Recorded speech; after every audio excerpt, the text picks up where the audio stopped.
I inform you that our beloved General Secretary Chernenko has passed away. However, on this 11th of March, 1985, the Politburo has elected a new General Secretary. Please join me in welcoming a man as red as an apple, Comrade Mikhail Gorbachev. General Secretary Chernenko has one last message. There are more than enough desks for all in the USSR.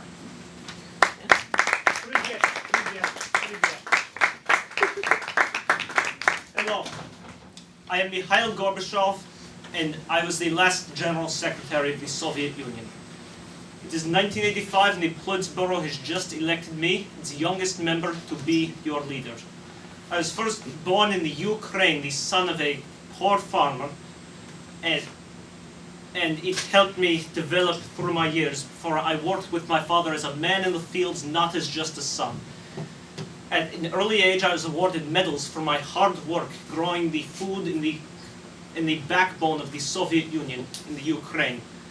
It helped me, and I attended the Moscow University to study law and become a lawyer in my native Ukrainian village. I rose through the ranks of the Communist Party until I ended up in the Politburo, the highest rank of the Soviet Union, of the Communist Party. It was there that at only 54 years of age, I was elected the General Secretary of the Soviet Union. My birth date of March 1931 actually had a major effect on my policies. For you see, I was the first Soviet leader to be born after the revolutions of 1917. All the previous leaders, they were children of the Tsar. They were children of the old aristocracy. I was the first child of communism in the Soviet Union. And with that perspective, I could first see the problems. It was in my time at Moscow University that I first recognized what was wrong. You see, I had a professor, and all he did for his class was read Stalin's speeches. Myself and one other student had the nerve to write a letter. We said that he was not doing his job. We said that we had passed second grade, that we could read ourselves. We did not need him reading. This was my first sign of little rebellion, we could say. But my life really began after being elected the General Secretary. My past, that is the past. But now the Soviet Union is facing major problems. You see, we have awful living conditions here. We have people piled up. There are no desks for everyone. Chernenko, the old Soviet Union, they all would have said that there are enough desks when there aren't. But this policy of lying, it needs to stop. We must be truthful, we must be open. The Soviet economy is stolen. We cannot go on like this. We need to introduce acceleration to the Soviet economy immediately. That was my first policy, and it was known as uskorenie, how there was acceleration. I wanted scientific progress, I wanted industrial progress, and I wanted to boost the great industries. The Soviet Union needed more money. And this was really the basis of everything going on in the Soviet Union. The people were unhappy, and we needed to fix that. We can no longer ignore the problem. Chernenko, he ignored the problem. Brezhnev, he ignored the problem. There's nothing that can be done in his eyes, but we will accelerate the economy. However, at the same time, I also had international progress going on. Before even being elected General Secretary by the Politburo, I had met Margaret Thatcher. Margaret Thatcher knew me, and she had great words to say about me. Here is a video of what she thought of our encounter. I like Mr. Gorbachev. We can do business together. We both believe in our own political systems. He firmly believes in his, I firmly believe in mine. We're never going to change one another. So that is not in doubt. But we have two great interests in common, that we should both do everything we can to see that war never starts again, and therefore we go into the disarmament talks determined to make them succeed. And secondly, I think we both believe that they're the more likely to succeed if we can build up confidence in one another and trust in one another about each other's approach. You see, I was the first Soviet leader that the Western leaders thought they could trust, that they could work with, that they could negotiate with. We look back at Soviet history and we see people such as Khrushchev and Kennedy with the Cuban Missile Crisis, how the two of them could not communicate. The two of them could not do anything.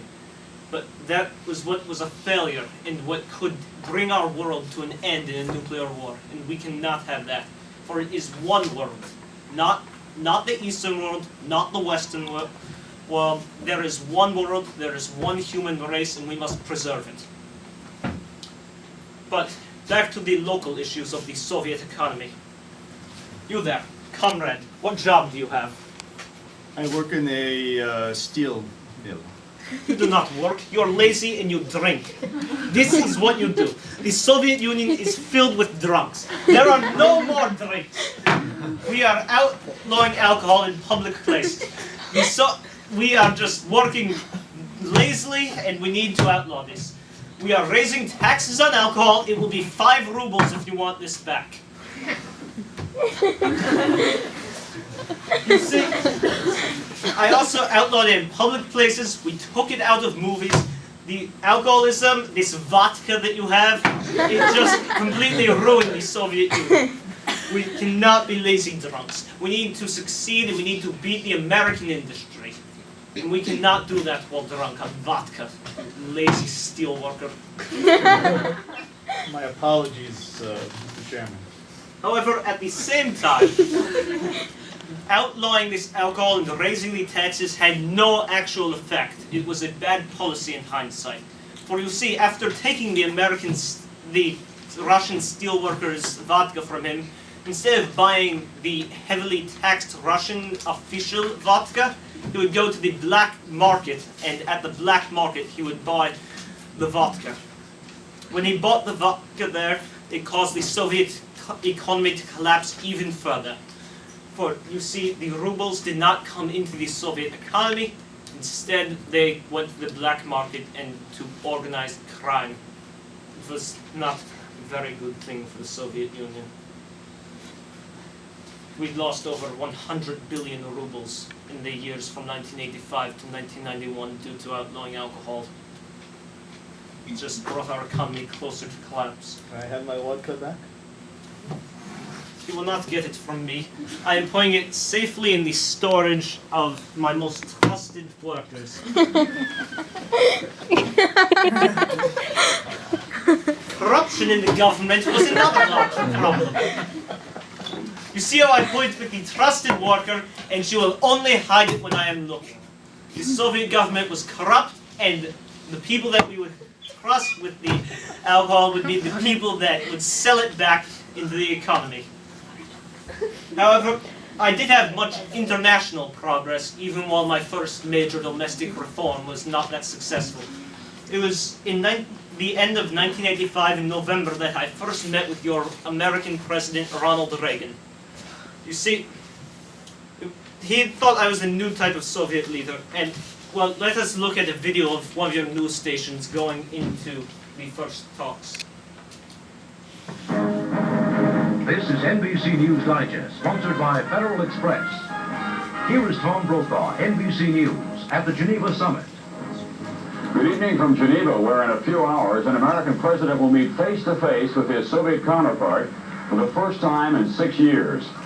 Today was Mikhail Gorbachev's day. As he was welcomed at the Soviet mission here, he said the two sides had to do everything to ensure that the situation improves.